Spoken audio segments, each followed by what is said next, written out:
Social Welfare Department, Federation of Indian NGOs for Drug Abuse Prevention, along with Coalition Against Drug and Alcohol (CADA), have jointly observed the International Day Against Drug Abuse and Illicit Trafficking today at Chandrakirti Auditorium, Imphal.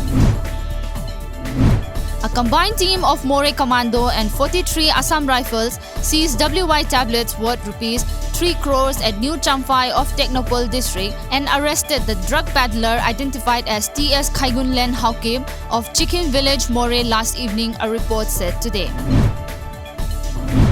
Local residents of Moray, along with public leaders of different communities residing in the border town, staged a rally to mark the occasion of International Day Against Drug Abuse and Illicit Trafficking today. Democratic Students Alliance of Manipur Desam observed International Day Against Drug Abuse and Illicit Trafficking under the theme The Dark Future of Youth at Imphal College. The main door of Kamakhya Temple was opened for devotees after the end of Ambubachi Mela today. After performing all the rituals, the temple door was opened to the general public at 6 a.m. Over 1 lakh people have been excluded from the draft National Register of Citizens (NRC) released in Assam today. The additional exclusion list has 1,02,462 people whose names figured in the draft citizens list published in July last year, but were subsequently found ineligible for inclusion. It is for the first time since 1951 that the Assam Citizens List is being updated to account for illegal migration into Assam from Bangladesh. In first of the series of pre-budget consultation meetings, Arunachal Pradesh Chief Minister Pema Khandu and Deputy Chief Minister Chauna Men along with Home Minister Bamang Felix held a detailed discussion with community-based organizations. During the meeting, the scopes of the budget 2019-20 scheduled to be tabled in the forthcoming assembly session beginning in the first week of July were discussed. Almost 1 in 3 Indian children under 5 years will still be stunted by 2022, going by current trends, according to an analysis of the country's food and nutrition security. As per reports, over the last decade, child stunting, which is a measure of chronic malnutrition, has reduced at a rate of about 1% per year, the slowest decline among emerging economies. At this rate, 31.4% of children will still be stunted by the 2022 deadline.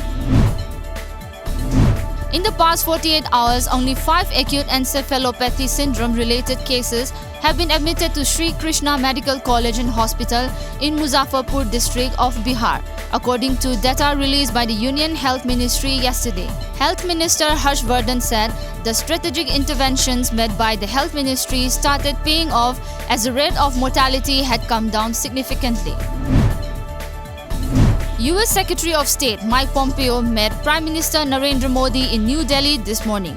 Terrorism, H-1B visas, trade, India's arms deal with Russia, and the situation arising out of the US sanctions on buying oil from Iran are among the key issues that the two leaders will discuss. Pompeo's visit is the first high-level visit from any country after Prime Minister Narendra Modi's stunning victory in the national election. North Korea today said that it would not surrender to United States-led sanctions and accused Washington of trying to bring down the nation to its knees.